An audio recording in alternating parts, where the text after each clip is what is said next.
Billing software உங்களுக்கு எப்படி use ஆகுது அப்படின்னு பார்க்கலாம். இது ஒரு ஓவரால் ரொம்ப ஷார்ட் டைம் டெமோ. டீட்டெயிலான டெமோ வேணும் அப்படின்னா, எனக்கு சொல்லுங்க. உங்களுக்கு டீட்டெயிலான டெமோ தரேன். 94 869 33 892 இதுக்கு நீங்க அழைச்சீங்க அப்படின்னா, இன்னும் விரிவா பேசலாம் நாம. இப்போ டீட்டெயிலான டெமோ அப்படிங்கிறது என்ன சொல்றேன் அப்படின்னா, அ சாஃப்ட்வேர்க்குள்ள ஓப்பன் ஆயிட்டேன். முதல்ல நமக்கு டெமோவுக்கு என்ன தேவை? ஒரு பில் ப்ராடக்ட் பண்ணி வெளில வரதுக்கு நமக்கு என்னென்ன தேவை? எனக்கு முதல்ல ஒரு ஐட்டம் ஒண்ணு கிரியேட் பண்ணணும். நியூல போறேன். நியூல நியூ ஐட்டம் அப்படிங்கிற பேர்லயே நான் ஒரு ஐட்டம் கிரியேட் பண்றேன். என்டர் அதோட ஷார்ட் நேம் இருந்தா குடுக்குறேன். என்டர் ஹெச்எஸ்என் கோட் குடுக்குறேன். என்டர் டாக்ஸோட ஸ்லாப்ப செலக்ட் பண்ணிக்கிறேன். என்டர் அந்த பொருள் எந்த கம்பெனிலருந்து வாங்குறேன் அப்படிங்கிறத செலக்ட் பண்ணிக்கிறேன். டிஸ்ட்ரிபியூட்டர் கிடையாது. Manufacturing company. அடுத்து என்ன கேட்டகரில அது வருதுங்கிறத எடுத்துக்கிறேன். அடுத்து யூனிட் ஆஃப் மெஷர்மென்ட். பீஸா, லிட்டரா, கிலோவா? நான் பீஸ் எடுத்துக்கிறேன். பர்ச்சேஸ் பிரைஸ் இதோட நியூ ஐட்டத்துக்கு என்ன? ரூ. 100. சேல் பிரைஸ் என்ன? 150. எம்ஆர்பி 200. பேசிக் பிரைஸ். இந்த பிரைஸ்க்கு கீழ இந்த பிரைஸ் நீங்க அந்த ப்ராடக்ட் சேல் பண்ணக்கூடாதுன்னு நெனச்சீங்க அப்டின்னா, அத பேசிக் பிரைஸ்ல குடுப்பீங்க. நான் அந்த பேசிக் பிரைஸ 145 குடுக்குறேன். பார்கோட் இந்த ப்ராடக்ட்ல கம்பெனி பொருளா இருந்ததுன்னா, பார்கோட ஸ்கேன் பண்ணாலே அந்த இடத்துக்கு வந்துரும். நான் உதாரணமா ஒரு நம்பர் தரேன். என்னோட மொபைல் நம்பரே தரேன்.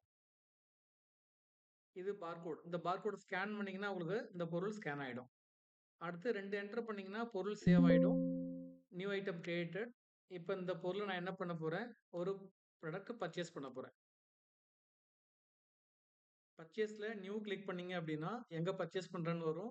அடுத்து பார்ட்டி நேமு, யார்கிட்ட இருந்து இந்த பொருள் நான் வாங்குறேன். ஹரிஹரன் ஏஜென்சில வாங்குறேன். பர்ச்சேஸ் எனக்கு அவங்க அனுப்புற பில்ல இருக்க நம்பர், பர்ச்சேஸ் பில் நம்பர், என்ன டேட்ல இத வாங்குறேன், என்ன பொருள் நான் வாங்குறேன்.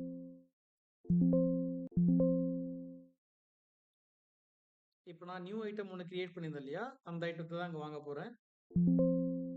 எத்தன பொருள் வாங்குறேன்? 100 பீஸ் வாங்குறேன். இது நான் வாங்குற பிரைஸ் ரூ. 100 அங்க நான் ஃபிக்ஸ் பண்ணும்போது ரூ. 100ன்னு பர்ச்சேஸ் பிரைஸ் ஃபிக்ஸ் பண்ணியிருந்தேன். இங்க வந்துருச்சு. டிஸ்கவுண்ட் அமௌண்ட் அவங்க நமக்கு குடுக்குற பர்ச்சேஸ் பில்ல டிஸ்கவுண்ட் இருந்தா டிஸ்கவுண்ட் குடுக்கலாம். நான் ஒரு ரூ. 50 தரேன். அந்த ரூ. 50 டிஸ்கவுண்ட் ஆயிடும். அடுத்தடுத்த பொருள். எத்தன பொருள் பர்ச்சேஸ் பண்ணீங்களோ பர்ச்சேஸ் பண்ணிக்கலாம். இப்ப இந்த பர்ச்சேஸ் நான் சேவ் பண்ணேன் அப்டின்னா, இந்த பொருள் எனக்கு 100 குவான்டிட்டி ஸ்டாக் காட்டணும். ஓகே. இப்ப எனக்கு வந்து ஸ்டாக் காட்டும்போது, அந்த ஸ்டாக் வச்சு தான் நான் சேல்ஸ்க்கு போவேன். சேல்ஸ் போறேன். யார்கிட்ட இருந்து நான் அனுப்புறேன், யாருக்கு சேல் பண்ண போறேன் அப்படிங்கிற பார்ட்டி நேம் எடுத்துக்கிறேன். டாக்ஸ் இன்க்ளூசிவா, எக்ஸ்க்ளூசிவா அப்படிங்கிற கான்செப்ட் எடுத்துக்கிறேன்.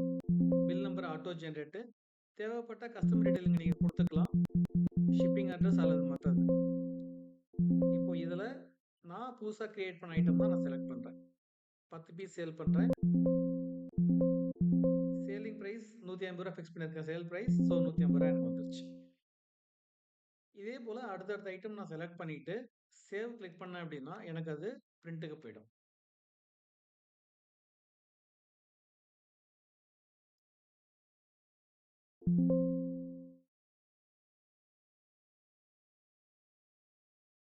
ஸோ, இப்ப நான் ஒரு பில் சேவ் பண்ணிட்டேன். சேவ் பண்ணதுக்கு அப்புறம் அந்த ரிப்போர்ட் நான் எங்கெங்கலாம் பார்க்கலாம். சேல் ரிப்போர்ட்ல, சேல் ரெஜிஸ்டர்ல பார்க்கலாம். பர்ச்சேஸ் ரிப்போர்ட்ட பர்ச்சேஸ் ரெஜிஸ்டர்ல பார்க்கலாம். ஸ்டாக் ரிப்போர்ட்ல ஸ்டாக் ரிப்போர்ட் பார்க்கலாம். மேற்கொண்டு இது சம்மந்தமான டீட்டெயிலான டெமோ இல்ல இன்ஸ்ட்ரக்ஷன் உங்களுக்கு தேவைப்பட்டது அப்படின்னா, தமிழ்ல டெமோ தேவைப்பட்டா சொல்லுங்க. நம்ம பண்ணிக்கலாம். நீங்க கூப்பிட வேண்டிய எண் 94 869 33 892. நன்றி.